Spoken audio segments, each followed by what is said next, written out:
I'm doctor Mahi Bharadwaj. ఎలుకల బాధకు ఇల్లు కాలబెట్టుకున్నారనే సామెతను వింటుంటాం మనం. కొంతమందికి బల్లులన్నా, కాక్రోచులన్నా, ఫ్రాగులన్నా విపరీతమైన భయం ఉంటుంది. కానీ మీకు చీమలంటే భయం అంట. దీన్ని ఒక ఫోబియాటిక్ డిసీజ్గా చెప్తుంటారు. దీన్ని మెకోఫోబియా అని చెప్పేసి అంటూ ఉంటారు. వీళ్ళకు చీమలంటే విపరీతమైన వాళ్ళకు ఒక జలధరింపు లాంటి ఆలోచనలు వస్తూ ఉంటాయి అన్నమాట. ఇది హైదరాబాద్లో జరిగింది సంఘటన వచ్చేసి. ఆమె ఇల్లు వాష్ చేస్తుంటే చాలా చీమలు ఉన్నాయని చెప్పేసి, ఆ చీమల మధ్యలో నేను ఉండలేనని చెప్పేసి సూసైడ్ నోటు రాసి మరీ చనిపోయింది.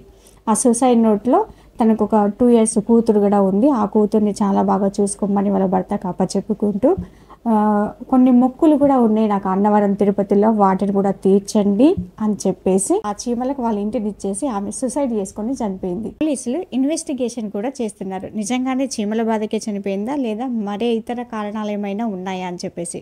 ఇది వినడానికి చాలా సిల్లీగా ఉన్నప్పటికీ కూడా చాలామంది మానసిక రుగ్మతలతో చనిపోతున్నారు. మెంటల్ మెచ్యూరిటీ లేక, మెంటల్ స్టెబిలిటీ లేక బలవన్మరణానికి పాల్పడుతున్నారు. కాబట్టి మీరు మనోధైర్యంతో క్యాన్సర్ను జయించిన వాళ్ళు ఉన్నారు, భయంతో అల్సర్తో చనిపోయిన వాళ్ళు కూడా ఉన్నారు. మెంటల్ స్టెబిలిటీని పెంచుకోవడం ఎంత అవసరమో అర్థమైందిగా. మీరేమంటారు? కామెంట్ రూపంలో తప్పకుండా తెలియజేయండి.